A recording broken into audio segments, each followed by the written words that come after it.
Power. Here we go. Here we go. So, good morning, everyone. Welcome. Nice to have you all here. I apologize for the sunglasses, but if I don't have sunglasses, I'm going to be squinting because I'm outside. And today is, what is today? The 22nd of May.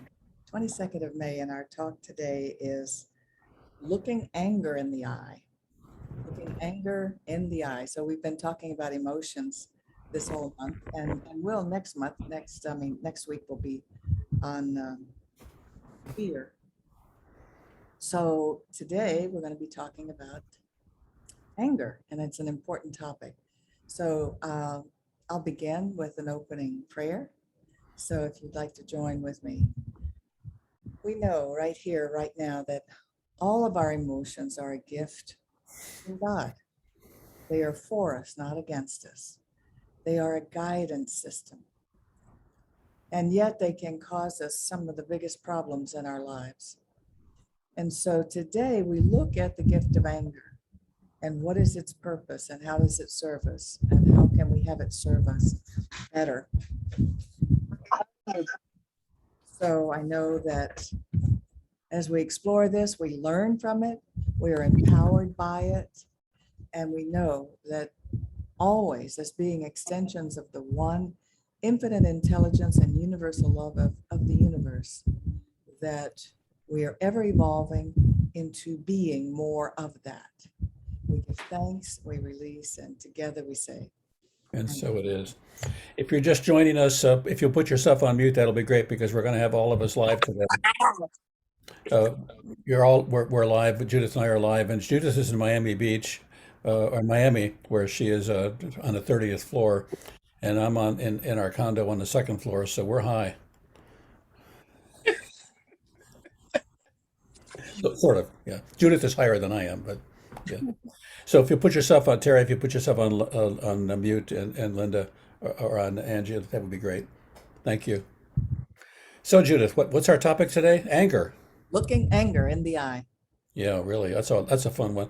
Now the good news is because we are a spiritual community, our people don't get they never get angry, which is really nice. And neither do their ministers. For God's sake, no. Yeah, stop bringing up the past. Right. Well, it's an interesting topic because I think that's something that not only are we uncomfortable with and that we don't like that in ourselves. And I think we avoid often the emotions that are motivators to take some course of action that could improve our life. So I'd like to reframe anger as not a negative emotion, but a necessary emotion. It is a culmination of a lot of energy that, when directed, can help us make enormous and positive changes. When misdirected, stuffed down, put away, and pretended not there, actually, more often than anything else, probably shows up as depression. And so, in lots of research looking at depression, what seems to be behind depression is unrecognized or undealt with anger and trauma. Yes, because it turns into depression because you feel powerless. You know, if something feels unjust and you can't fix it, so it makes you feel powerless, and that can turn into depression. Uh, but what I would like to really point out is, of course, in Miracles says all emotions can be boiled down into love or fear. So Hmm. that means anger is really fear. And it doesn't feel like it when you're feeling the anger, but if you really examine it, it makes sense. Because what the fear is, if someone or something is threatening you, you may have a fear of the loss of security, safety. You may have a fear of a loss of power, your own ability to make your own decisions. Um, if you're threatened at work, you might feel a loss of prestige. Uh, and if you're threatened by a lover, whether the lover threatens to leave or harm you, whatever it is, it's the loss of love, the fear of the loss of love. So anger always has underneath it fear of loss. At the most primitive level, it's an unconscious fear of annihilation. And it can be annihilation of spirit, of consciousness, of life. But the body reacts to annihilation as, oh my God, we've got to do something. And anger is that natural response. And the annihilation fear is not necessarily valid in the sense that you actually are in danger. In fact, what I think we all know is that very often we are frightened about things and become angry about things that are actually never happening, which is really frustrating because we misinterpret, we misread, we misunderstand. And sometimes worse than that, and this ties into the spiritual part of all of what we're talking about today, is that we often move through life to avoid fear rather than to deal with it. So what we are doing is we don't, well, let's do that. It probably won't hurt. Or let's move in that direction to avoid going in another direction. And that's not a positive course that we're choosing. It's trying to avoid the negative, which is ever present. And so, one really important piece for us in our spiritual journey is to say, because I'm a spiritual being having a spiritual life, I don't want to be and I will not allow myself to be run by fear. And to simply state that allows us to take a position of, I'm the author and the authority in my life, as opposed to this kind of backseat driving that we do where we think somebody else is in the driver's seat and is constantly terrorizing us. Judith? I had to unmute myself. Oh, I'm also in the pathway of airplanes. This is yeah. right in the path of airplanes. I'm right by a causeway. So cars, noise. So it's very noisy here. I was planning to do this inside, but the connection was bad for Wi-Fi. So I also wanted to distinguish anger from the viewpoint of when you feel angry and what to do about that, or when you feel threatened by someone else's anger, because those feel like two very different things. Both of them feel bad. But as I say, it is a guidance system Alex, Alex, would you mute yourself? to say something needs to be fixed here, something needs to be changed. And so for yourself, I'd like to point out that when you feel angry, it is a call to action. Something needs to change here. And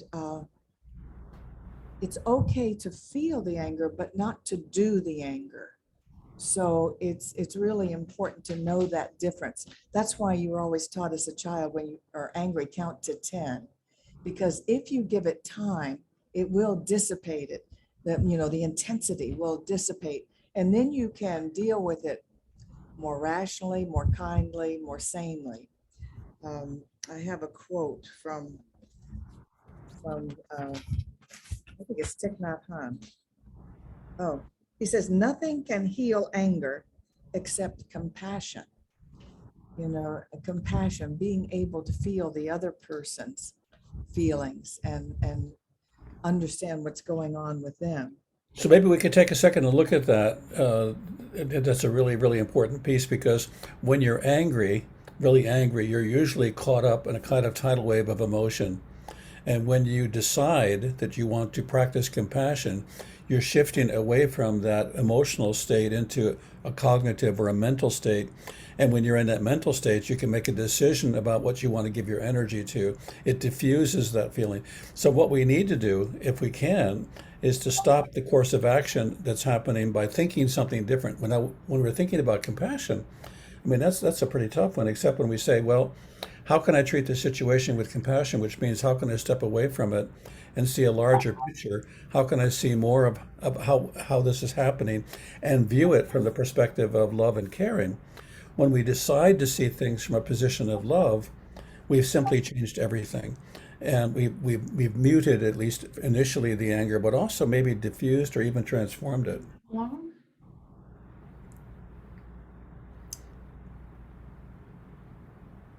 You're muted, Judith. I know this is a little awkward today, but we're doing the best we can. Go ahead.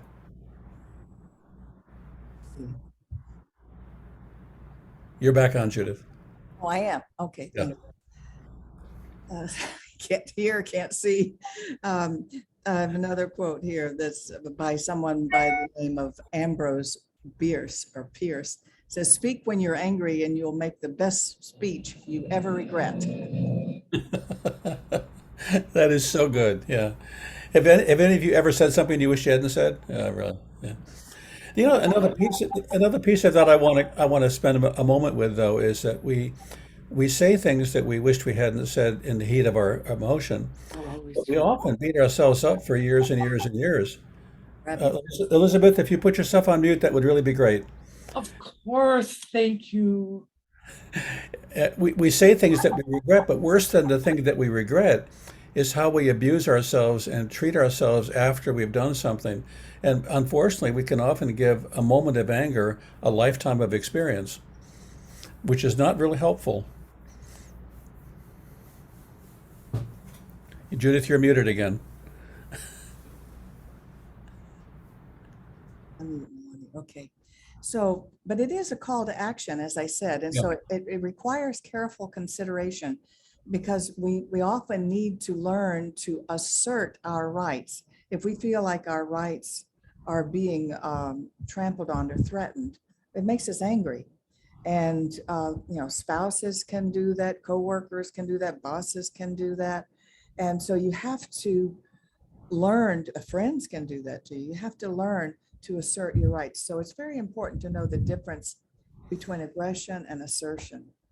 And the last one that you can be is passive. None of the passive and the aggressive never solve your problems. If you're passive, that means, well, I don't want to get into it with them because it might get ugly or it might end up in a worse situation. You'll never improve it. So you have to, particularly women, need to say, pull up your big girl panties, you know, and be willing to address be willing to confront the situation and assert your rights. Because when you're assertive, you are respecting the other person's rights, but also respecting yours. But when you're passive, you're afraid of them, and nobody's rights are really served. When you're aggressive, you're just assaulting their rights, and nobody is served. But So if some people are very ambivalent, and when they're ambivalent, they're often passive aggressive. oh, that's the other one. That's right, passive aggressive. Yeah, Uh, Passive aggressive. Let's give a short definition of that, Bob. yeah. Passive aggressive is when you say something hostile, and at the end of that, I didn't mean that. I was just kidding. Well, there are lots of other things that can be passive aggressive too. You can Yeah, agree to do something and just never do it. that's yeah, definitely. Yeah. You can just not show up. You can be sick. You can take yourself away. Take yourself away means I just won't talk to you anymore. You know, When you ask me what's going on, I'll say nothing. yeah, right, right.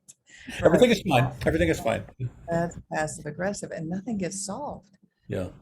So what we're talking about though is for us to keep our spiritual doors open, to keep ourselves on the pathway to a spiritual awakening and to stay awake spiritually, we have to be willing to notice how we're feeling, address how we're feeling as directly as we possibly can, and see what we can through the eyes of love rather than through the eyes of the emotion that we're dealing with. When we can see what we're dealing with through the eyes of love, that's transformational. It doesn't take away that you said something hostile or nasty or that I took it that way or that something awful is happening, but it means how can I see this differently? I think when I go to the doctor's office and the doctor says, or the attending person says, fill this form out. And I fill the form out. And then the next person I see asks me all the questions that are on the form that they could read. And then the next person asked me if I would please answer those questions a third time. I have an opportunity here to become more and more frustrated and angry that nobody appears to be taking advantage of the first labor that I put into all of this. What I can say is, why don't you just take a minute and read that and then we can talk? Why don't I take the reins rather than getting angry, rather than sitting back and getting frustrated?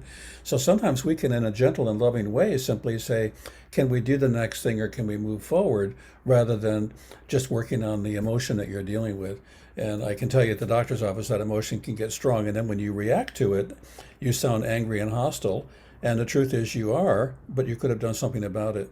So we really want to head off the emotional outpouring of negativity that we have to then go back and repair in favor of how could I approach this with love and caring. At the doctor's office, what I thought to myself is each of these person cares enough to ask the questions.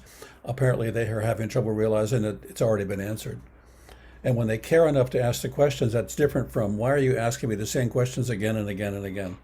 That's a very simple vignette, but those are the things we're dealing with all the time where we get frustrated, stuff it, and then blow up or say something sarcastic, and we don't really want to do that. And then we feel bad later that we did that.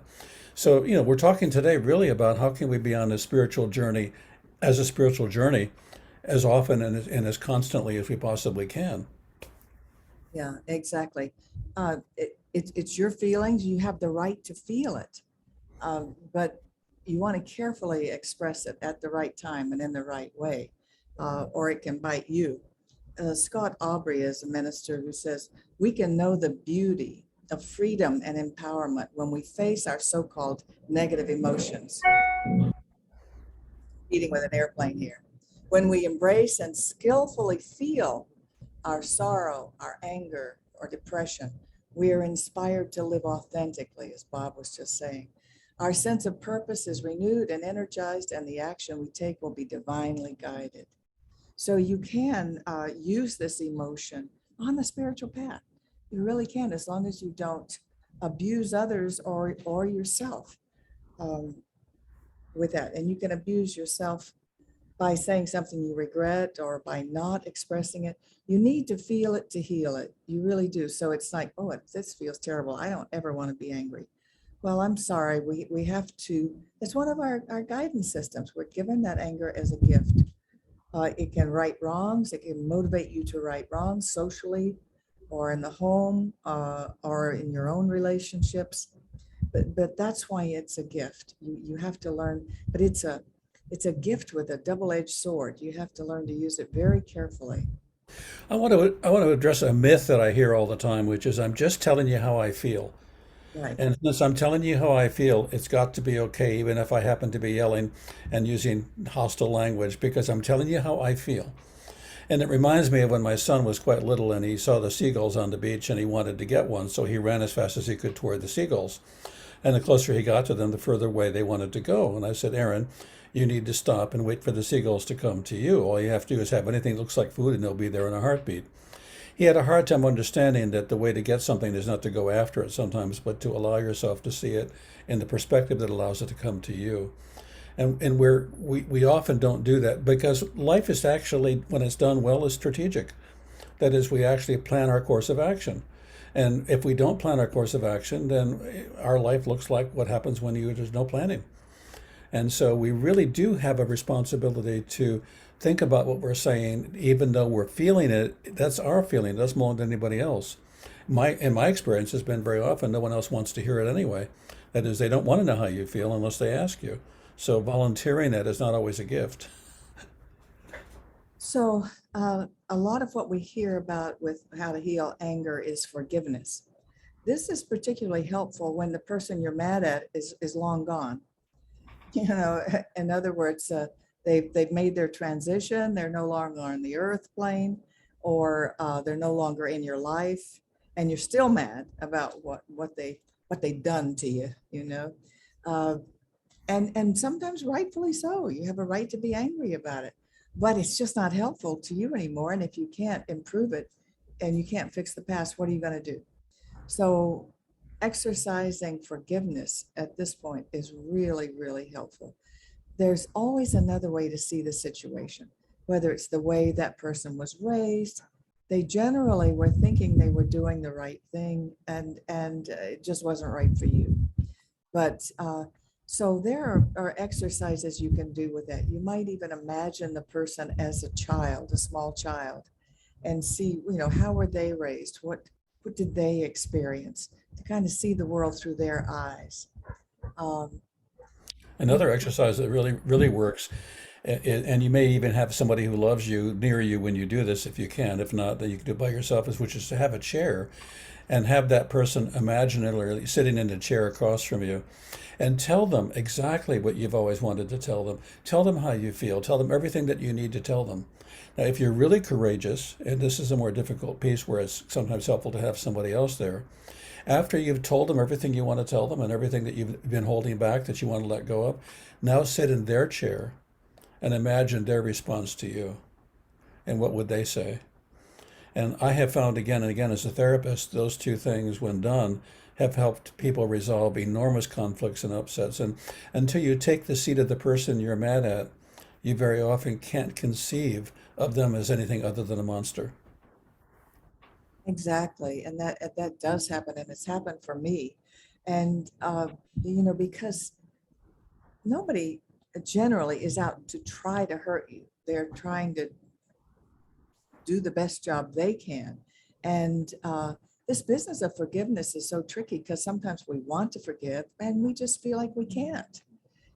So it's very good very important to realize forgiving does not mean condoning the behavior. It Right. doesn't mean what you did was okay. It means what you did was not okay. And I choose to forgive you for my own peace of mind, so that I can let it go. I'm not doing it for you. I'm doing it for me. But in doing that, if you need to feel that change, because just saying the words does nothing. You can want to forgive all you want. It still just doesn't seem to be happening. But when if you can do an exercise like Bob mentioned, or do an imaginary conversation with them, Or write them a letter. or write them a letter, yeah, you can heal the past that way. Now, this all sounds very psychological, and it really is. And this is a spiritual meeting, so why are we dealing with all the psychological stuff in a spiritual context? It's because we live psychological lives, because we live in a spiritual world that unfortunately is often dominated by a range of emotions that we wish we didn't have and experiences we would prefer not to have. If there's a power in the universe for good, and I believe there is, and it is in favor of us, and we can use it, then what we're looking at is what are the things we can do to make sure that we can use it, that it is possible to access. And we often can't access the power for good that operates in the universe because we're all caught up in very small and often minute things that are negative. How many of you have had the experience of a very small incident happening in work or at the supermarket or something, and hours later you're still going over it in your head? And reconstructing it and deconstructing it and isn't it interesting that the smallest thing can become the biggest thing in your life? And that's why we're doing this today, is to talk about how to make the small things small, and the big thing, which is that you are a divine intelligence operating in the mind of God, and that who you are is on purpose and has a reason for being. And that's really, really important to keep going back to and saying, am I bigger than this upset? Am I bigger than this thing going wrong in my life right now? Am I bigger than the person who insulted me in the line, the cashier line, or the cashier who was indifferent to me? Am I bigger than that? And the answer is yes, not only am I bigger than that, I need to go back and express some compassion for the people who think I'm small because they're small minded. They don't get it, they don't see who I really am. You're muted, Judith. No, you're not. That's so good, Bob. To be spiritual beings, we really want to never get angry at anyone. Besides, it feels better, doesn't it, to not be angry? So we Sure. want that, and yet uh, it's not likely that you'll never be angry again. So you just have to count to 10. I Think suspect about how do you want to deal with this? What, honey? I suspect that we'll get over it. I mean, I think about 10 minutes after we're dead, things will be very peaceful.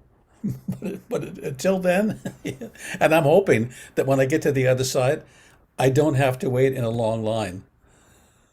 Right. And so just remember that your anger is also for you if you Not learn to against you. use it. What? Not against you. Not against you, not against Well, you. and I think the premise for all of this that could really change everything is the universe is in favor of you. And if you think about it, that if you think about the universe being in favor of you, think about if the universe wasn't in favor of you. Do you think the universe is strong enough to take you out? You're only here because the universe is in favor of you. And so if you're here because the universe is in favor of you, why aren't you in favor of you? And if you are in favor of you, what are you doing to demonstrate that in your life that makes you feel good and whole and complete? I just had one last final thought. I say, Sure. um, if you find yourself in a relationship where the person, let's say it's a love relationship, and the person just always makes you so angry, uh, I would suggest trying another relationship, because I've had those where this person continually made me so mad and I didn't like feeling angry. And I ended it, and I noticed the next relationship I'm never mad. So you want to choose the right pairing. Often you can't choose your children and you can't choose your parents, but you can choose your significant relationship. And it should be someone that does not raise your anger all the time. And if everyone in your life that you're close to causes you to become enraged and angry and upset, there is another path you can take. You can live alone. You know, you can choose to be a solitary person. And you know what? That can often be the very best choice for people. People who try, I've tried living with five other people and I hate all of them. I'm going to live alone. Why can't you be happy alone unless you have a script that says I have to be with somebody? Which again is not practicing compassion toward you and recognizing that you as a person are not wired the way everyone else is wired. I do, as you know, many of you know, handwriting analysis, and one of the things I discover in everyone's handwriting when I do a handwriting analysis is that people are either more introverted emotionally or extroverted emotionally, and more introverted or extroverted socially. And when a person that's introverted, private, emotionally, and socially, then it's really uncomfortable for them to have very much social contact. So they need isolation. They need to be alone. It's really tough when you're in an intimate relationship with somebody who's very introverted and you're not. So again, as Judith was saying, pick your poison or pick your lover or pick your joy, but you're going to have to live with it one way or the other. And then you make adjustments, of course, you can. And not only that, but then what the other part of it that's even more complex is we change over time. So as we change, we teach the persons that we're with how to be with us, and they teach us how to be with them. You're muted. You're muted. You're muted. Yeah. With that, shall we close with a prayer? Yes, yes, we will. And so this we'll be posting this with all of you there, and it's so great to see our congregation. It's really also great to see how far away and all the different places that you all are. We are now having a national ministry, which is incredible. So I want to first off, before Judith does the prayer, say thank you so much for your presence in our lives and for the joy that you bring us in our lives. Indeed. And also we hear from people in our previous congregations that they've watched Yeah. those and appreciate them. So that's a wonderful reward too. So let's go within and know the truth. We know that there's one God, one life, one mind, and our mind is part of it. We are one with it. So we know that all of the things inherent in that mind are all of our emotions are gifts to us. And we choose to use them for our highest good and the highest good of all others. So we practice new techniques so that we will have our optimal joy in this life and our optimal harmony with others. And we know that is possible. We give thanks. We give thanks for each other. We release, and together we say. And so it is. So I'm stop the recording now.